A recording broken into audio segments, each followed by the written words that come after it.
Alright guys, we'll study about hardware software co-design and not program only, just hardware software co-design. First, let me just brief you about what's this hardware software co-design. So basically, hardware, in a system or any, technology system, since we're talking about embedded system, let's talk about that.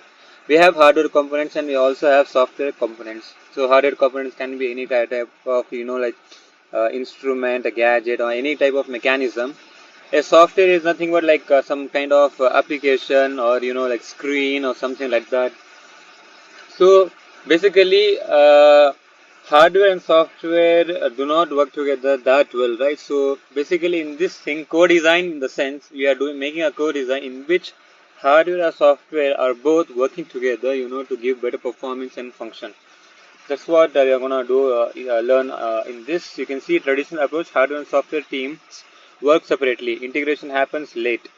Market demands and faster time to market requires. See, what is time to market? Like how fast the design, like how the time duration between the designing of the product and introducing it to the market require co-design where hardware and software are developed together.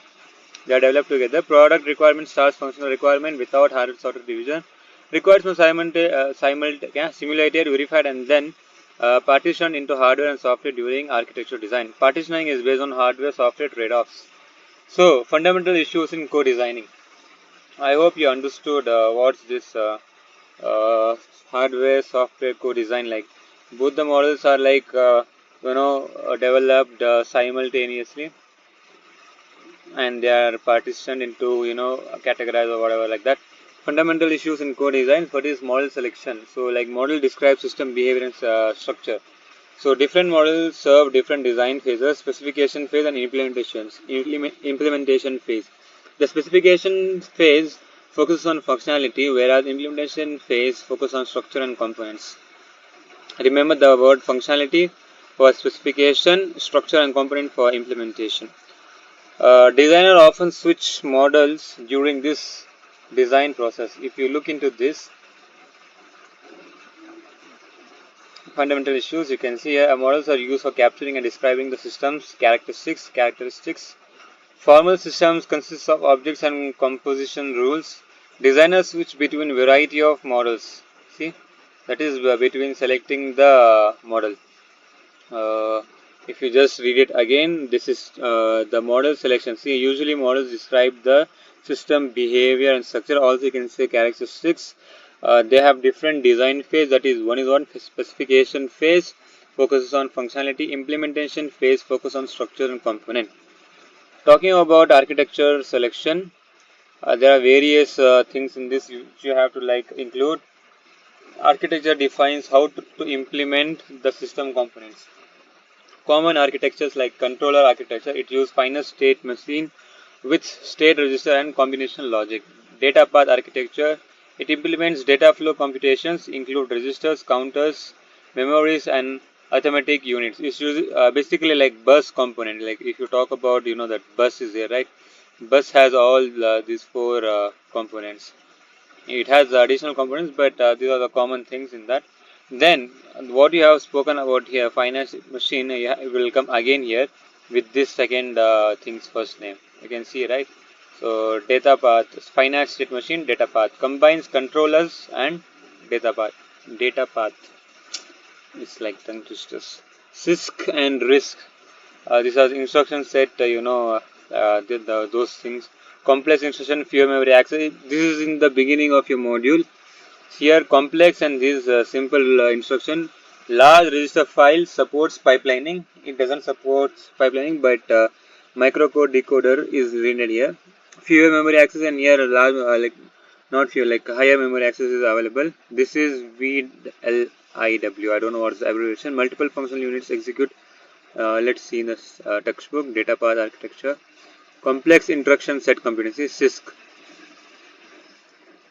Architecture uses an instruction set representation complex operation. It is possible for 6 instructions to set up perform a large complex operation. Reading a register value and comparing it given value and then transfer the program execution to a new address location. We have very long instruction word. They have also spoken about RISC in here.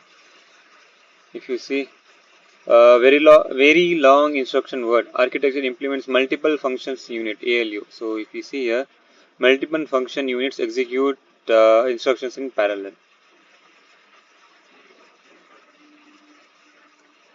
Then single instruction executed on multiple data in parallel. So here multiple functions, here single instructions. Okay, both are executed. This is executed in execute instruction in parallel, and it is executed on multiple data. It executes instruction, it is executed on multiple data. See, parallel processing architecture. Is it? Oh, sorry, it's not used here. Selecting the language. So they have spoken about, see, single instruction, multiple data, and I think this is multiple instruction, multiple data, something like that. Is it there over here? MIMD, multiple instructions, single instruction. Yeah, single instruction, multiple data, multiple instruction, multiple data. Both are so same. See, if all the instructions are run parallelly. Here, single instruction is executed on multiple data in parallel. Here, multiple instructions are executed on multiple data in parallel for basic. So it's like easy, right? It's very long instruction. What is that? Word. Okay, very long instruction word. Risk. This complex instruction set. What is that? Computing. It is what a register instruction set computing, if I'm not wrong. Let's see in this hardware software coordination methodology, where both hardware and software components of an embedded system are designed simultaneously to meet system constraints such as performance, cost, power, consumption, and reliability. Need for co-designs. Embedded systems are resource constrained and often real time. A good balance between hardware and software is essential to optimize performance, minimize cost, meet time to market deadlines, reduce power consumption. Objectives of co-design: see, partitioning, performance optimization, cost efficient, power management. Dividing system functionality between hardware and software component. Design process, specification, define the system behavior, performance, and interface requirement. That's what we saw in this slide. Model selection, specification, partitioning, simulation, integration. Example is like seat belt warning system, input sensor, timer unit, alarm, seat belt sensor, ignition sensor, reads sensor values, microcontroller timer, controls timing operations. So hardware unit is nothing but the sensor over here. Software is nothing but sensor values are being read. Timer unit, hardware is nothing but microcontroller timer. Okay, and software controls timing operations. Alarm is nothing but that buzzer and speaker circuit is the hardware. Controls on off status based on logic. So how hardware and software, like working simultaneously over here. Benefits: reduces development time, enables early detection of design flaws, improves system efficiency, and offers flexibility in design. You have to mention the conclusion. Hardware and software co-design is a critical concept in embedded system engineering, allowing developers to balance functionality, performance, and cost by optimizing the collaboration between hardware and software components. That's all we'll have to know about this. You also have this computational module in embedded system, which is kind of okay. We did not speak about this programming language selection. I forgot to talk about that. So whenever you talk about fundamental issues in code design, you have to also talk about programming language selection. Programming language represents computational model and maps it to architecture. Software language like C, C++, Java. Hardware description language like Verilog, high definition language, or sorry, hardware description language, and Verilog just system C. Language choice depends on how well it models system. No fixed rules. If you see, selecting the language, a programming language captures a computational model and maps it into architecture. It's basically like capturing a model and mapping it to an architecture. There is no hard and fast rule to specify this language should be used for capturing this model. A model can be captured using multiple programming languages like C, C++, C Hash, Java, etc. For software implementation languages like Verilog, this hardware, what is that language? System C. Then you have a partitioning system requirement into hardware and software. Okay, it's not there over here. We'll see it over here. No fixed rules. In the sense, on selecting the languages, there are no fixed rules. See, basically you have to remember each programming language represents computational models and these models should be mapped to the architecture. That's what the programming language selection does. The so based on what computation model you need, you have to select that specific programming language and map it to the architecture. So C, C++, Java and C has other software languages. Hardware description languages are the Verilog hardware description language or just Verilog or system C. So see, they are saying language choice depends on how well it models the system. In the sense, how well the computation models are mapped to the architecture. That's all we are saying. Hardware software partitioning. System requirements can be implemented in hardware, software, or both. Decision based on trade-offs like performance, cost, power consumption, flexibility, time to market. The thing we saw over here in this table. See, this that's what they were talking about. If you want easy definitions, you can see partition is dividing system functionality between hardware. See, just functionality is being divided into hardware or software. For example, you saw in this right here. This is the hardware. So here functionality has been divided. So this is stated as hardware and this is stated as software like that. Then performance optimization improves speeds, latency or throughput, cost efficiency, reduces hardware complexity or software development time. Power management decides which part to implement in low power hardware. Summary: hardware software co-design integrates development to reduce time to market. Reduce time to market in the sense what? Usually time to market is nothing but the duration between planning a product and introducing it to the market. So if you have a long time to plan and introduce it to the market, it's a bad thing, right? So you have to plan and introduce as fast as possible. So hardware software co-design helps in that. Choosing the right model, architecture and language is essential. See, selection of model, selection of architecture and selection of language.